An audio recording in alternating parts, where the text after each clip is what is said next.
Bismillahirrahmanirrahim. Alhamdulillahirabbil alamin wassalatu wassalamu ala asyrafil anbiya'i wal mursalin sayyidina Muhammadin wa ala alihi wa sahbihi ajma'in. Rabbi shrah li sadri wa yassir li amri wahlul 'uqdatam min lisani yafqahu qawli. Subhanaka la ilma lana illa ma 'allamtana innaka antal alimul hakim. Astaghfirullahal azim.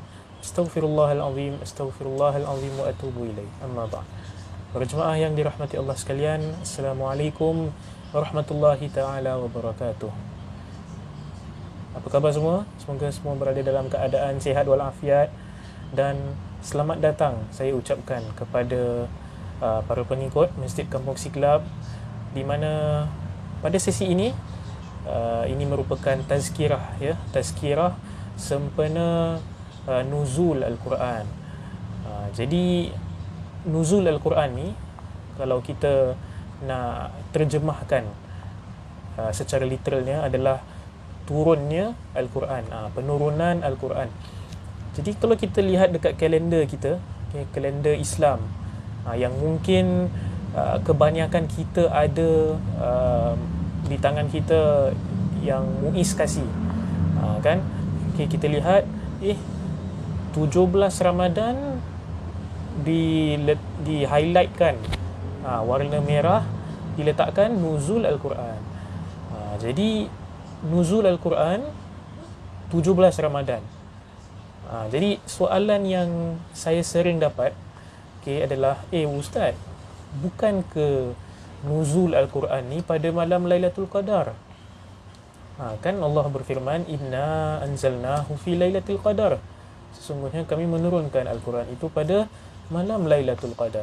Dan malam Lailatul Qadar merupakan salah satu malam di antara 10 malam yang terakhir bulan Ramadan, iaitu 21 hingga 30 Ramadan. Jadi apa ni? Kata Lailatul Qadar 21 hingga 30 Ramadan, lepas tu kat kalender kata 17 Ramadan. Jadi mana yang betul? Okey, untuk menjawab soalan ini, pertama sekali kita kena faham kronologi nuzul Al-Quran, timeline nuzul Al-Quran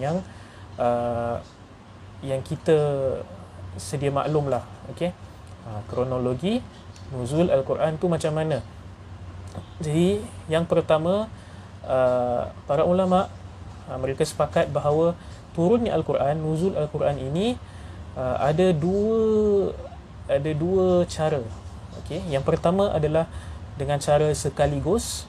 Okay, satu kitab tu sekaligus dia diturunkan. Dan cara yang kedua adalah ia diturunkan secara berperingkat. Okay, jadi turun Al-Quran ini secara sekaligus, terdapat dua peristiwa lah. Okay, yang pertama adalah di mana penurunan yang pertama adalah Allah Subhanahu Wa Taala menurunkan Al-Quran itu sekaligus ke Lauh Mahfuz. Jadi Lauh Mahfuz ni adalah, kalau kita terjemahkan, adalah papan yang terjaga, di mana terjaganya segala rahsia dunia dan akhirat. Okey. So ini merupakan penurunan Al-Quran yang pertama, sekaligus Al-Quran itu diturunkan. Kemudian penurunan yang kedua adalah daripada Lauh Mahfuz itu sendiri diturunkan ke Baitul Izzah. Baitul Izzah ni adalah langit dunia. Okey, dan ini juga merupakan penurunan secara sekaligus. Satu kitab itu diturunkan. Dan kemudian peringkat yang seterusnya adalah daripada Baitul Izzah itu, melalui malaikat Jibril, Al-Quran itu diturunkan secara berperingkat kepada junjungan Nabi kita, Nabi Muhammad sallallahu alaihi wasallam, selama 23 tahun. 13 tahun di Makkah dan 10 tahun lagi di Madinatul Munawwarah. Baik, jadi itulah kronologi timeline penurunan Al-Quran. Jadi tiap daripada penurunan ini ada tarikhnya. Okey. Jadi penurunan yang pertama, di mana Allah Subhanahu Wa Taala sendiri menurunkan ia ke Lauh Mahfuz, itu tarikhnya wallahu a'lam bissawab. Hanya Allah Subhanahu wa taala sahaja tahu akan tarikh sebenar ia diturunkan. Manakala penurunan yang kedua daripada Lauh Mahfuz itu ke Baitul Izzah, inilah penurunan yang terjadi pada malam Lailatul Qadar. Okey, di mana Allah Subhanahu Wa Taala berfirman seperti mana kita telah nyatakan tadi, inna anzalnahu fi lailatul qadar. Sesungguhnya kami, iaitu Allah Subhanahu Wa Taala, menurunkan Al-Quran itu pada malam Lailatul Qadar. Jadi para ulama mereka menafsirkan ayat ini bahawa penurunan ini adalah penurunan Al-Quran secara sekaligus. Satu kitab itu terus diturunkan pada malam ini daripada Lauh Mahfuz ke Baitul Izzah. Baik. Okey. Manakala penurunan yang seterusnya daripada Baitul Izzah melalui malaikat Jibril sendiri diturunkan secara berperingkat kepada junjungan Nabi kita Nabi Muhammad sallallahu alaihi wasallam. Penurunan yang pertama, wahyu yang pertama yang diterima Nabi Muhammad sallallahu alaihi wasallam, itu majoriti para ulama mereka katakan bahawa peristiwa ini berlaku pada malam 17 Ramadan. Apakah dalilnya? Dalilnya kita melihat di surah Al-Anfal ayat ke-41, a'udzubillahi minasyaitonirrajim, wa ma anzalna ala 'abdina yaumal furqani yaumal taqal jam'an ila akhir ayat. Sadaqallahul azim. Yang bermaksud, yang bererti, dan kami menurunkan Al-Quran itu kepada kepada hamba kita, iaitu Nabi Muhammad sallallahu alaihi wasallam, yaumal furqan, pada hari Furqan, iaitu hari iltaqal jam'an, hari bertemunya dua pasukan. Jadi kalau kita selongkar semula sejarah Islam, kita dapati bahawa hari yang dimaksudkan di sini, hari bertemunya dua pasukan, adalah Perang Badar. Perang Badar ini berlaku di antara umat Islam berlawan dengan kaum musyrikin, dan mereka bertengkar pada hari apa? Pada hari 17 bulan Ramadan. Okey, jadi para ulama yang mengkaji Al-Quran, mereka majoritinya berpendapat bahawa 17 Ramadan ini merupakan tarikh di mana wahyu pertama yang diterima oleh junjungan Nabi Muhammad sallallahu alaihi wasallam. Okey, jadi untuk menjawab soalan yang pertama yang diajukan tadi, okey, Al-Quran itu diturunkan secara sekaligus, okey, pada malam Lailatul Qadar dari Lauh Mahfuz ke Baitul Izzah.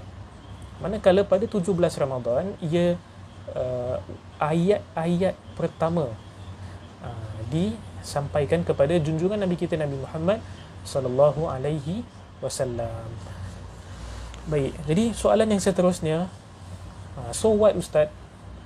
So what kalau kita dah tahu 17 Ramadan ni wahyu yang pertama diturunkan kepada Nabi Muhammad sallallahu alaihi wasallam.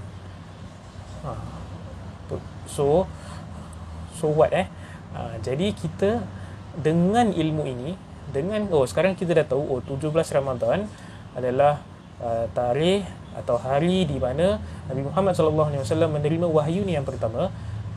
Yang pertama kita mengambil iktibarlah. Kita ambil tahulah tentang peristiwa ini. Dan peristiwa ini saya rasa tak janggallah di kalangan masyarakat kita. Okey, di mana malaikat Jibril sendiri turun ke Gua Hira, di mana Nabi Muhammad sallallahu alaihi wasallam sedang beruzlah, sedang bersendirian, dan hendak menenangkan fikiran daripada kocar-kacir masyarakat Mekah pada zaman itu. Jadi turunnya malaikat Jibril dengan suruhan untuk apa? Iqra, bacalah kamu wahai Muhammad.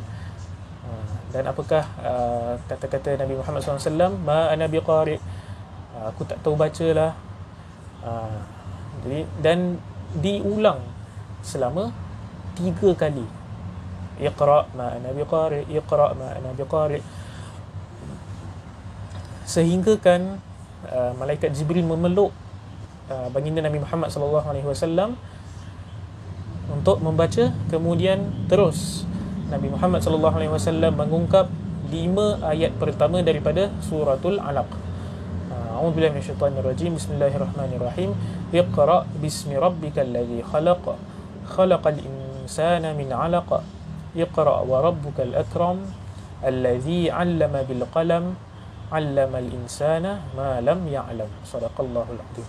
Inilah ayat-ayat pertama yang diturunkan kepada junjungan Nabi kita Nabi Muhammad sallallahu alaihi wasallam. Baik.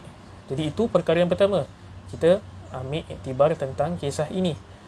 Kemudian kita selongkar sedikit. Ayat pertama yang diturunkan adalah Iqra, suruhan untuk membaca.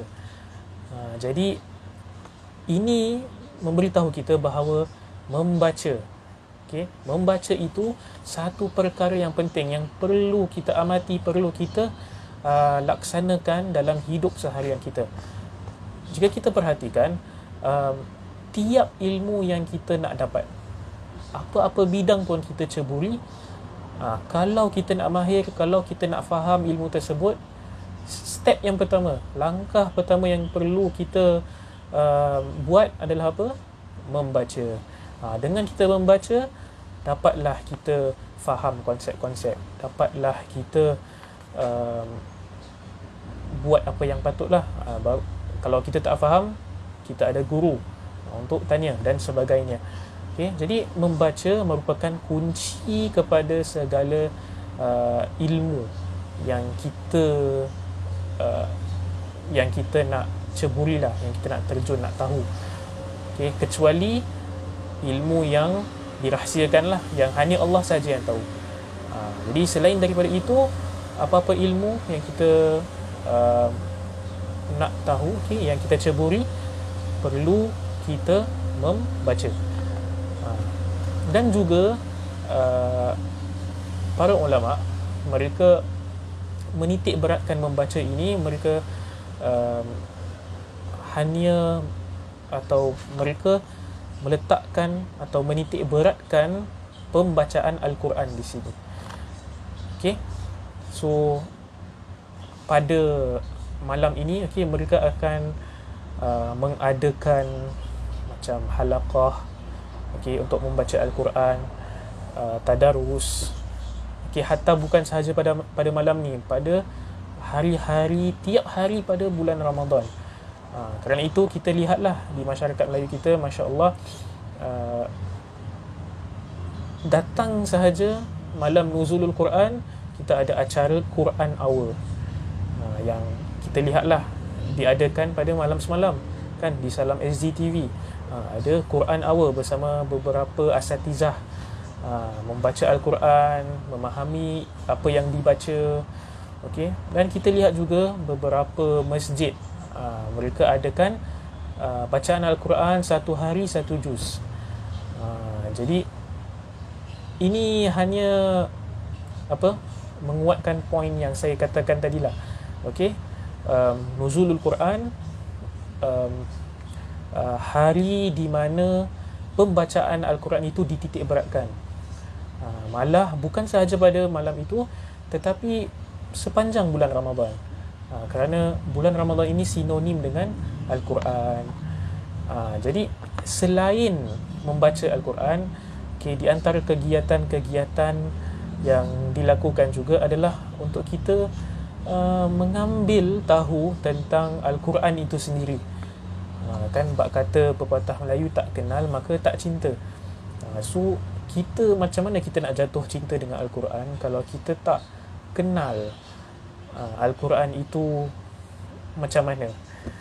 Jadi izinkan saya untuk memberitahu sedikit sebanyak tentang Al-Quran ini sendiri. Dua perkara sahajalah yang akan saya kongsikan. Yang pertama adalah bagaimana juz-juz dalam Al-Quran itu dibahagikan. Okey.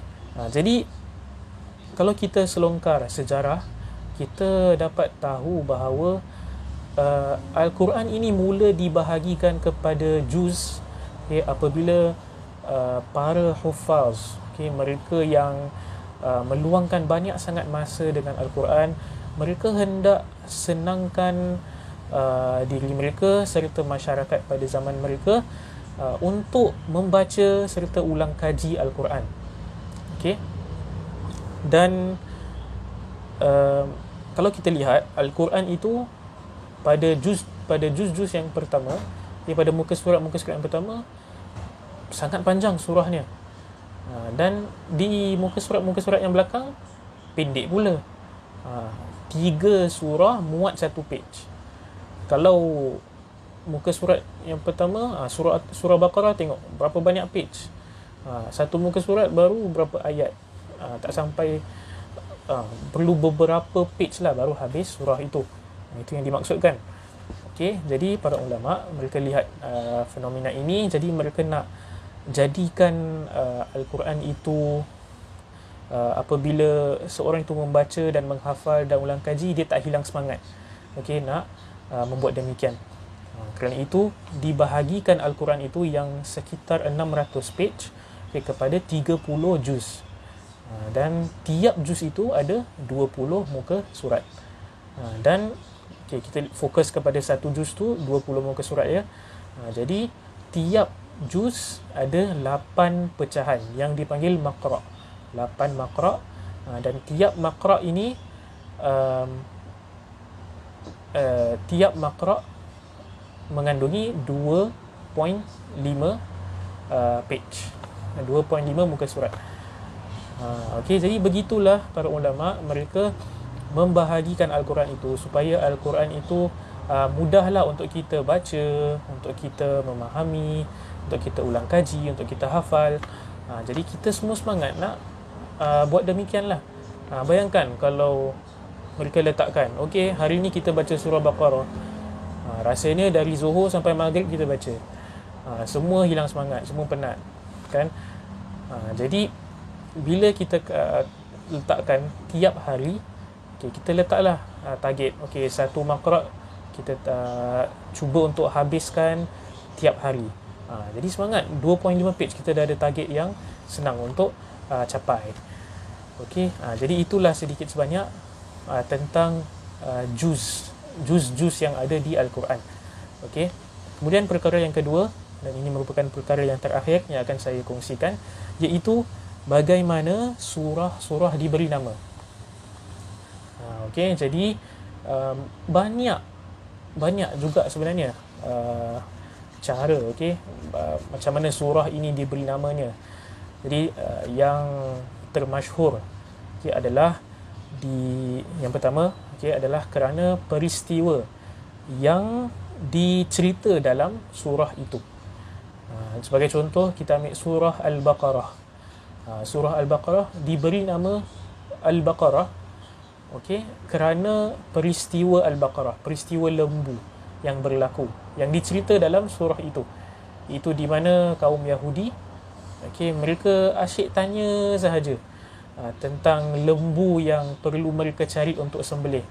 Mereka tanya tentang bentuk. Kemudian bila Allah jawab, mereka persoalkan benda-benda lain yang tak penting. Asalnya Allah SWT minta, kamu sembelih lembu je. Tapi diorang asyik tanya. Lembu tu nak bentuk macam mana, nak warna macam mana. Last diorang tak mampu nak cari lembu pun untuk sembelih. Jadi disebabkan peristiwa itu, surah itu dinamakan Suratul Baqarah. Kita ambil lagi satu contoh, iaitu Suratul Nisa. Jadi Suratul Nisa iaitu kaum wanita. Kenapa dinamakan surah itu wanita? Sebab kebanyakan ayat yang ada pada surah itu mengandungi syariat Allah Subhanahu Wa Taala yang memberitahu kita tentang hukum hakam wanita. Banyak sangat. Okey, daripada talak, daripada nikah, dan macam-macam lagi, bab faraid dan sebagainya. Jadi ini semua ada pada surah An-Nisa. Kerana itu surah itu diberi namanya surah An-Nisa, kerana kisah-kisah, peristiwa-peristiwa yang ada pada surah tersebut. Jadi itu pertama. Yang kedua adalah kerana huruf muqatta'ah. Apakah yang dimaksudkan dengan huruf muqatta'ah? Huruf muqatta'ah ini sebagai contoh, Yasin, Sad, Qaf. Jadi huruf muqatta'ah adalah huruf-huruf yang pada zaman dahulu, huruf-huruf ini mereka dicantum, dan huruf-huruf ini tak ada makna dan tak ada peranan kecuali untuk mengambil perhatian para pendengar. Maksudnya kalau orang Arab pada zaman dahulu mereka dengar huruf muqatta'ah, mereka tahu apa yang akan datang selepas huruf muqatta'ah itu adalah adalah message yang penting yang ingin disampaikan. Jadi contoh kita ambil Yasin wal Quranil Hakim innaka laminal mursalin. Yasin itu tak ada makna, hanya untuk attention grabber. Kita boleh panggil sebagai attention grabber. Nak tarik perhatian para pendengar. Kemudian message yang disampaikan selepas itu adalah message yang penting, iaitu innaka laminal mursalin. Sesungguhnya kamu, wahai Muhammad, di antara nabi-nabi Allah Subhanahu Wa Taala. Sama juga seperti surah Sad dan Qaf. Dan yang ketiga adalah surah itu diberi namanya kerana ia memberi gambaran konsep secara amnya surah itu macam mana. Dan contoh adalah surah Al-Fatihah, surah Al-Ikhlas. Dan jika kita lihat, sebenarnya Al-Fatihah ada tak perkataan Al-Fatihah itu dalam surah Al-Fatihah? Tak ada kan? Surah Ikhlas pun ada tak perkataan Al-Ikhlas dalam surah Al-Ikhlas? Qul huwallahu ahad, Allahus samad, lam yalid wa lam yulad wa lam yakul lahu kufuwan ahad. Tak ada word pun, tak ada perkataan Ikhlas pun. Jadi surah Al-Ikhlas diberi namanya kerana ia memberi gambaran konsep surah itu. Jadi konsep surah itu adalah At-Tauhid, kan? Untuk kita menyembah satu Tuhan sahaja.